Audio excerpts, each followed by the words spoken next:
கர்த்தருடைய பரிசுத்த நாமத்திற்கு மகிமுண்டாகட்டும். ஆண்டவராகிய இயேசு கிறிஸ்துவின் நாமத்தினாலே அன்பு கர்த்தருடைய பிள்ளைகளாகிய தங்கள் அனைவருக்கும் ஸ்வீட் ஊழியத்தின் சார்பாக வாழ்த்துக்களையும் ஸ்தோத்திரங்களையும் தெரிவித்துக் கொள்கின்றேன்.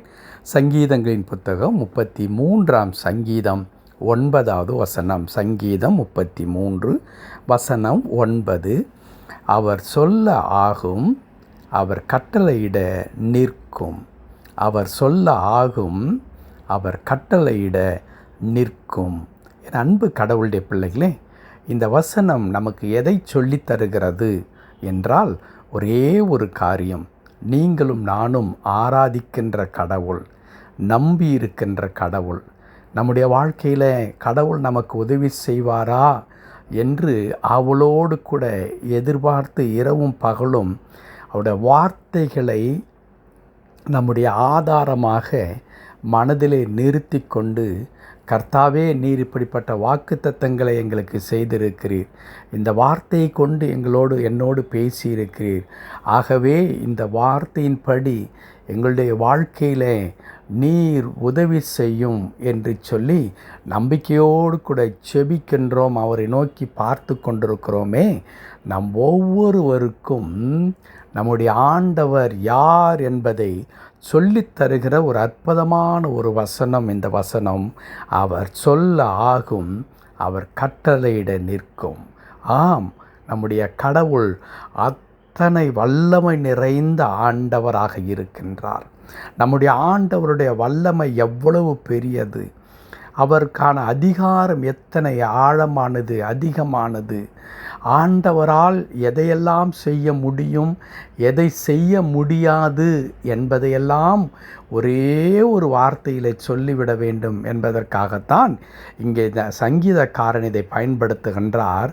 அவர் சொல்லிவிட்டால் போதும், அவர் வாயிலிருந்து ஒரு வார்த்தை வந்துவிட்டால் போதும், அது அப்படியே ஆகும். சின்ன மாற்றங்கள் கூட இல்லாமல், எந்த விதமான வேறுபாடுகளோ மாறுபாடுகளோ இல்லாமல் அவருடைய வாயிலிருந்து சொல்லப்பட்ட வார்த்தையின்படியே ஆகும்.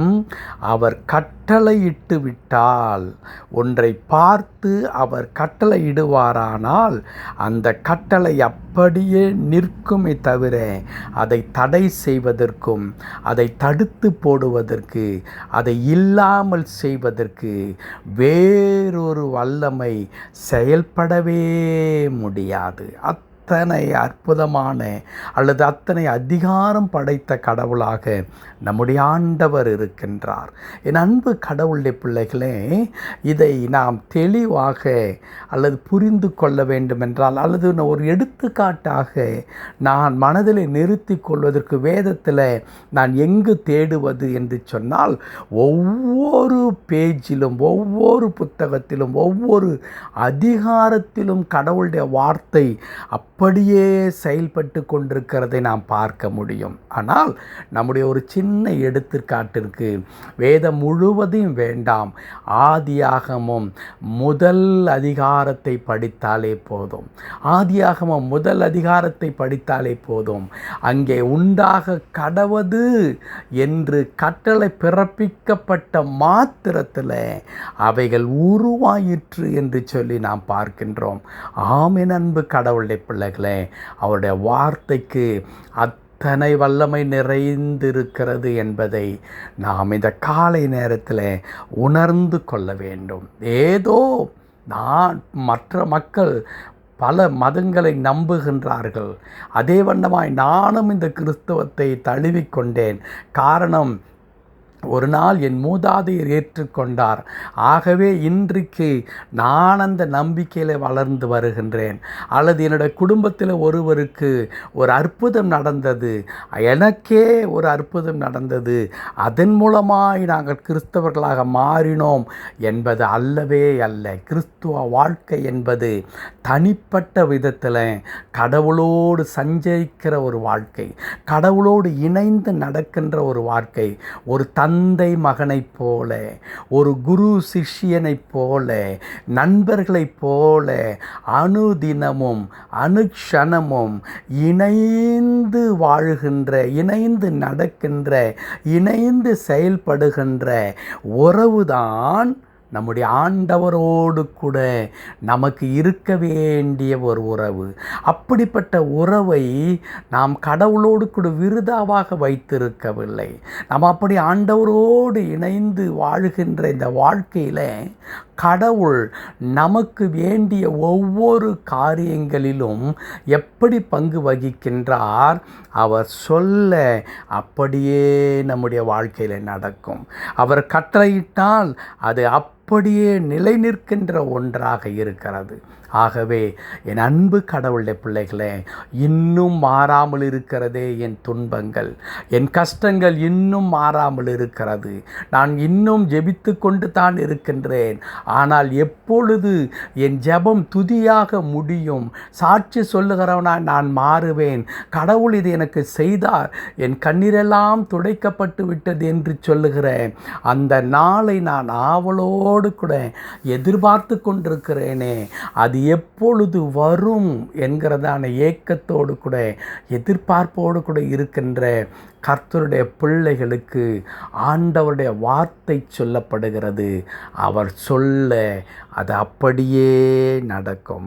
ஆனபடியால் நாம் என்ன செய்ய வேண்டும்? என் ஆண்டவர் அதை அப்படியே என் வாழ்க்கையில் நிறைவேற்றுவார். நான் கேட்கிறவைகளை அப்படியே என் வாழ்க்கையில் நான் அனுபவிப்பேன். என் சொந்த கண்களினால் நான் காண்பேன், என் கரங்களினால் அதை தொடுவேன். என் ஆண்டவர் எனக்காக யாவற்றையும் செய்து முடிக்கின்ற கடவுளாய் என்னோடு கூட இருக்கிறார் என்று அவருடைய வல்லமையை நாம் பற்றி கொள்ள வேண்டும். அவருடைய வல்லமையை உணர்ந்து இந்த ஆண்டவரை துதித்து கொண்டிருக்கும் பொழுது என் அன்பு கடவுளுடைய பிள்ளைகளே, எப்படி கரடு முரடான அல்லது இருள் இருந்ததான அந்த பூமியை ஆண்டவர் குடியிருப்புக்கு அழகானதாக மாற்றி அண்ட சராசரங்களையும் தன்னுடைய வார்த்தைகளினால் சிருஷ்டித்தாரோ, தன் வார்த்தைகளினால் உருவாக்கினாரோ, அதே வண்ணமா இன்றைக்கு சிதைந்து கிடக்கின்ற, சமாதானம் இல்லாமல் இருக்கின்ற, கண்ணீர் வடித்து கொண்டிருக்கிற அல்லது சோர்ந்து எல்லா பக்கத்திலும் வேதனையின் செய்தி, எல்லா ஒரு இடத்திலாவது எனக்கு ஒரு நிம்மதி இருந்தால் போதும், என் குடும்பத்தின் எல்லா பகுதிகளிலும் இப்படிப்பட்டதான வேதனைத்தானே சூழ்ந்திருக்கிறது, நான் சிரிப்பதை மறந்து எவ்வளவோ காலம் ஆயிற்று என்று சொல்லுகின்ற கடவுளுடைய பிள்ளைகள் கூட இருக்கிறார்கள். அன்பு கர்த்தருடைய பிள்ளைகளே, உங்களுக்கு நேராக அந்த வல்லமையுள்ள ஆண்டவர் பேசுவார். உங்களுடைய சூழ்நிலை மாறும். நீங்கள் இரட்டிப்பான நன்மையினால் நிரப்பப்படுவீர்கள். உங்களுடைய துக்கம் சந்தோஷமாய் மாறும். ஜெபிக்கலாமா? கிருபை நிறைந்த நல்ல ஆண்டவரே, உமக்கு நன்றி செலுத்துகிறோம். உம்முடைய திருக்கரத்தில் எங்களை தாழ்த்தி அர்ப்பணிக்கிறோம். ஆம் கர்த்தாவே, நீர் சொல்லாகும், நீர் கட்டளையிட நிற்கும் ஐயா. எங்கள் வாழ்க்கையில் உம்முடைய வார்த்தைக்காக நாங்கள் எதிர்பார்த்து கொண்டிருக்கிறோம். சமாரியாவில் ஆண்டவரே எப்படி மாற்றங்கள் வந்ததோ, ஆண்டவரே ஆதியாகமம் முதல் அதிகாரத்தில் எப்படி கர்த்தருடைய வல்லமை மாபெரும் காரியங்களை செய்ததோ, அதே வண்ணமாய் எங்கள் ஒவ்வொருவருடைய வாழ்க்கையிலும் அப்படிப்பட்ட அதிசயங்களை கர்த்தர் நடப்பிக்கப் போவதற்காக நன்றி செலுத்துகின்றோம். திருக்கரத்தில் தாழ்த்தி அடியனோடு இணைந்து செபிக்கின்ற அன்பு கடவுளுடைய பிள்ளைகள் ஒவ்வொருவரை அர்ப்பணிக்கிறையா. இந்த நாள் முழுவதும் உடைய பிள்ளைகளை பொறுப்பெடுத்துக்கொள். உடைய பிள்ளைகளுடைய கண்ணீர் துடைக்கப்படட்டும். ஆண்டவரே, கிருபை உண்டாகட்டும். சந்தோஷத்தை தாரும், பலப்படுத்தும். மீட்பர் நாமத்தில் பிதாவே. ஆமென், ஆமென்.